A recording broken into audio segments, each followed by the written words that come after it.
The dream of people traveling in a Tesla car without a driver seems to be getting closer and closer. Tesla is making strides toward its ambitious goal of launching a fully autonomous ride-sharing robo-taxi operation.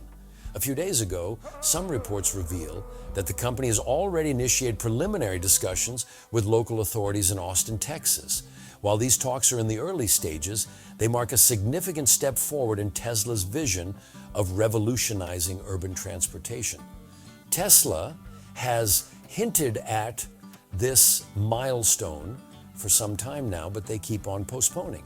At its Robotaxi unveiling event in October, the company announced plans to roll out this groundbreaking service in Texas and California by 2025. Unlike the current full self-driving FSD suite available to Tesla drivers, which allows semi-autonomous operation but requires a driver's attention, the robo-taxi fleet will take things to a whole new level. These vehicles aim to provide a truly driverless experience, transporting passengers from point A to point B without any human intervention. Unlike other companies such as Waymo, which have achieved driverless rides in geofenced areas, with the aid of teleoperation, Tesla is setting its sights on breaking free from such restrictions. While there is speculation that Tesla may initially adopt teleoperation to ensure safety during the early stages of deployment, the company's goal is to create a seamless autonomous experience without relying on geofencing. The features of Tesla's Robotaxi promise to be revolutionary. These vehicles will eliminate the need for a human driver entirely, making them an unprecedented leap from the current FSD systems. Passengers will step into a car that operates entirely on its own, navigating complex city environments and traffic scenarios with advanced sensors, cameras, and AI-powered decision-making algorithms. The cabin-facing camera, which currently monitors driver attention in Tesla's FSD mode, will likely evolve to play a more advanced role in ensuring passenger safety and comfort. It's no surprise that Austin is emerging as a potential launch pad for this ambitious initiative. Tesla's Gigafactory, Texas, located just outside Austin, plays a central role in the company's production capabilities, and the city has become a focal point for Tesla since it moved its headquarters to Texas in 2022. The proximity of manufacturing, headquarters, and city infrastructure makes Austin a logical choice to test and refine the robotaxi concept. As Tesla continues to work closely with local officials in Austin, many details remain to be finalized, such as the scale of the operation and its timeline. However, the mere fact that these discussions have begun signals that the era of autonomous ride-sharing could be closer than anyone anticipated. Tesla's Robotaxi represents a bold leap into the future, one where cars not only drive themselves, but redefine the way we think about transportation and urban mobility. But still, the road to this vision is filled with challenges, from regulatory approval to ensuring the safety and reliability of the technology. However, Tesla's track record of innovation suggests that these obstacles are not insurmountable. The Robotaxi initiative is not just about creating driverless cars. It's about reshaping the way cities function, reducing congestion, and offering a sustainable, convenient alternative to traditional modes of transportation. Listen to a Tesla engineer talking more about the Robotaxi, like why only 2 seats and many more. All right, one of the questions we get constantly with this product is, why is it 2 seats?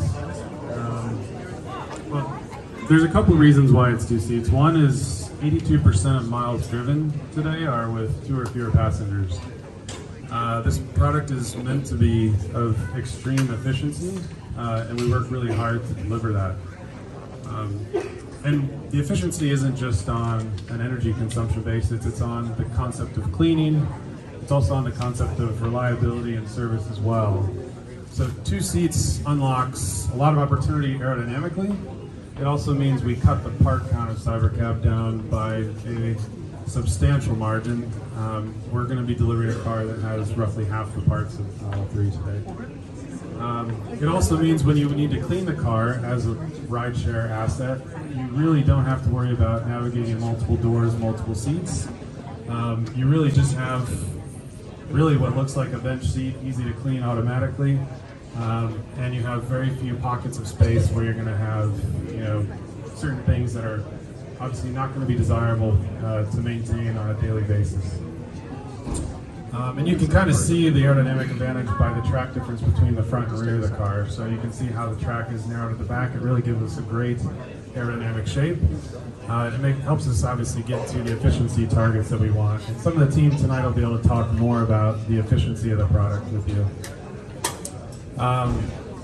In addition to that, the car is obviously no steering wheel, no pedals, which is really cool. This car runs on V13, which obviously is now going wide to the larger public. At least it will be in the coming weeks, hopefully. Some of you hopefully have access to that now. So this car is really running what we're putting out to the public today, which is great. Excuse me, hardware for? How are these doors more efficient? These doors help you from multiple reasons. One is it allows for better ingress-egress for the fact that we move the B-pillar back. This seat actually is in the full rearward position rather than having the B-pillar kind of more beside the seat, so you get in and out of the car in any position much easier. And also, Alex can talk about how we've improved the doors from this product or from this version to future versions that also help with efficiency of the design as well as the efficiency getting in and out. So yeah, that's a little bit of the two-seater concept. Yeah, that's a little bit on the two-seater concept. On the product with respect to the tires themselves are built around efficiency, ride, comfort. We want to have great NVH, great experience in the car. The larger diameter also helps, a bit with the rolling resistance that we're trying to get from an efficiency perspective. And obviously the futuristic look is something that we're really going for with this product. We want it to look very different as it goes down the road. On the trunk side of things, we have a massive trunk. The trunk is able to fit everything from multiple golf bags to 2 full-size carry-ons, 2 full-size check bags all at once. You can also fit some amount of bicycles in there as well, depending on the size. So we're really putting a lot of emphasis on having a large trunk space that's easy to clean. Wheelchair? Foldable wheelchairs will fit as well. Thank you.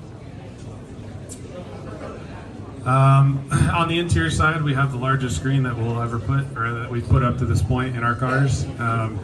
This is going to be great for all the multimedia experience that you have, whether it's display from your phone to the screen, or games, media, whatever you're thinking that you want to do while you're obviously sitting in the car having it drive you.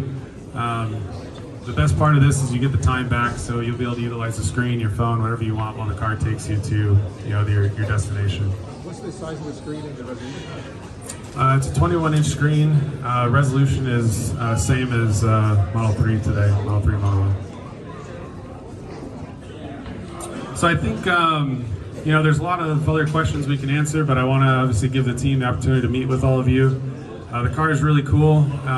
We're really focused on delivering a super efficient, really cool, fun, comfortable product. We'll kind of stop it there as far as like a brief intro, and definitely we'll give you guys a chance to sit in the car today, which will be really cool. Give you a chance to walk around it inside the stanchions. Just one note, the car is prototype. We need to be careful with it. Definitely, please don't do things that will obviously damage the car. We need to obviously keep it in good working shape. So be careful with the exterior, be careful with the interior. We'll let you touch around, but just be sensitive to that. All right, thanks everybody. When I told you guys that Elon Musk's promise of deploying Robotaxis by next year and having a fleet of Optimus robots autonomously working in their factories was impossible, many of you didn't believe me. But here we are.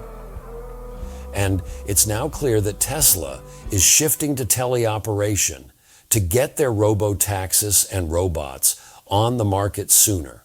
For me, riding in a driverless car that I know is being operated remotely by someone else is a hard pass.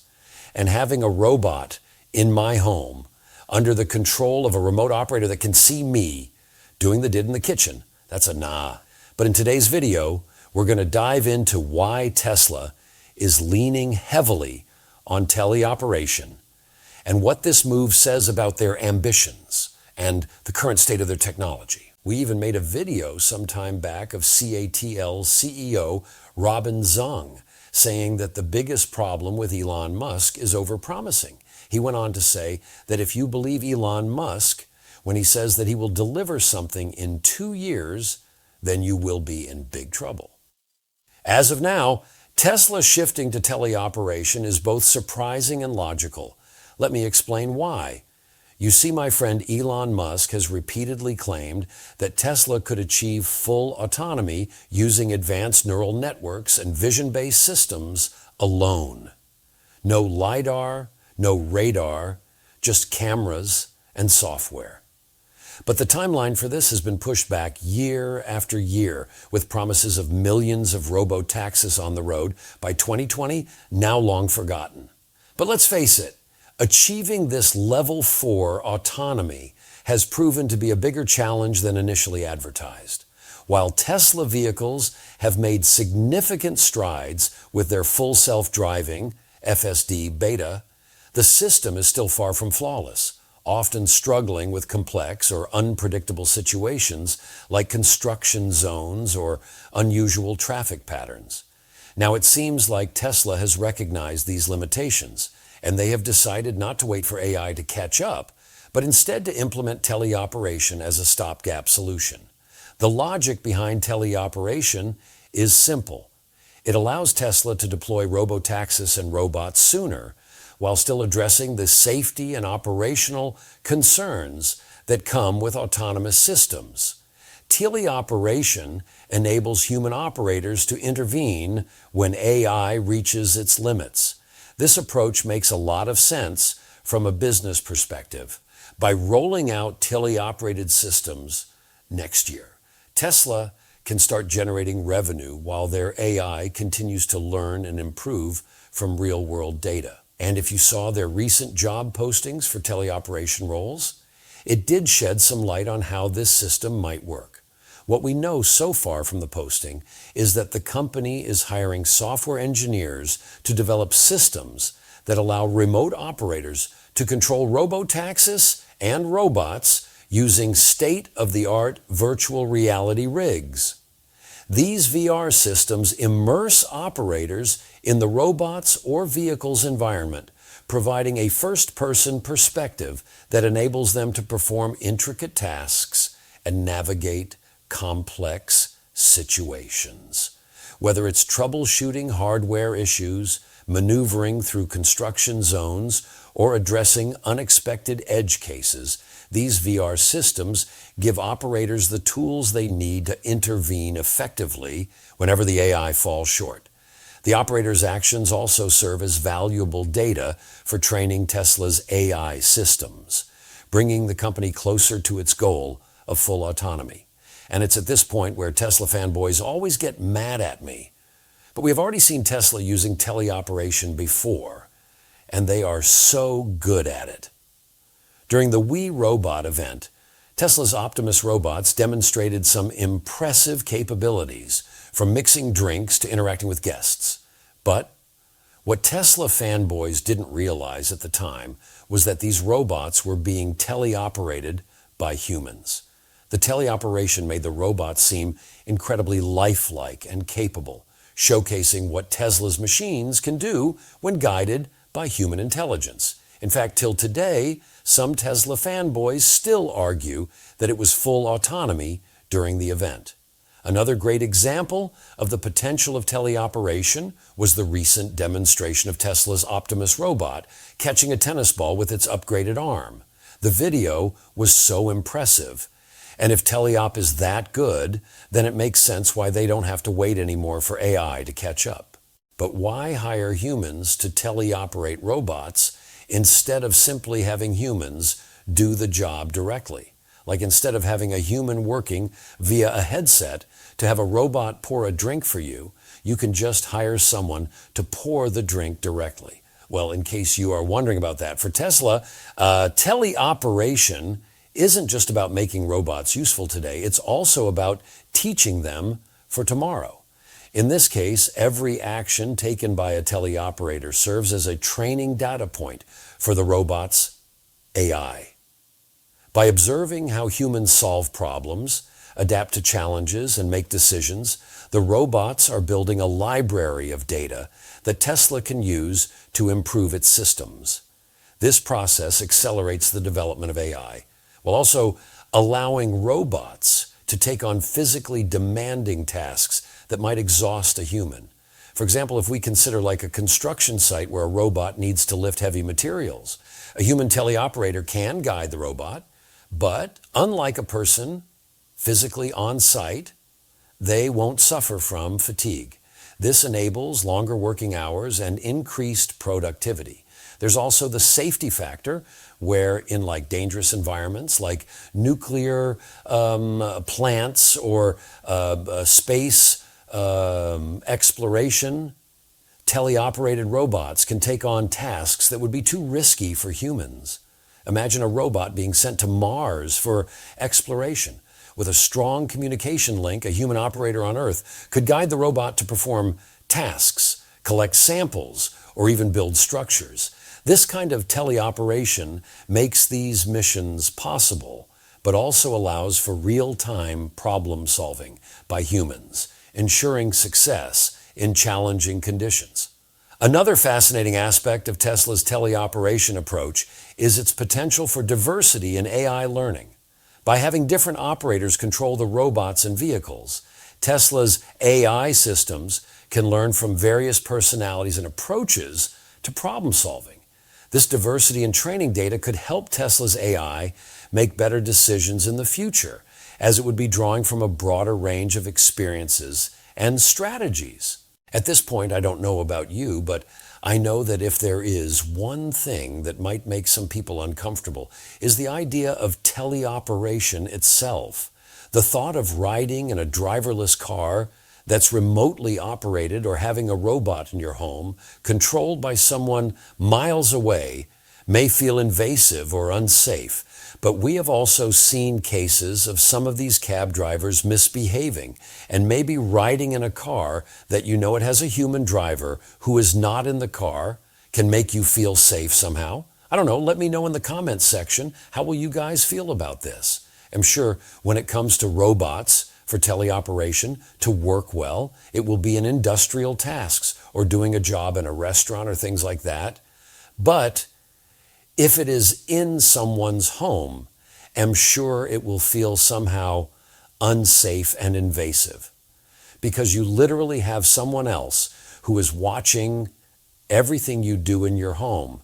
You can't do it on the kitchen table anymore. If you have a fight with your spouse, they are listening. Tesla's Optimus robot was showcased with a new robotic arm that is insane and so good. Recently, they had announced jobs in teleoperation, and if the response time is that accurate in teleoperation, then this is so impressive. In the video demonstration, Tesla showcased the new hand's insane capabilities, which feature human-like tendons and an impressive 22 degrees of freedom in the hand alone, with an additional 3 in the wrist and forearm.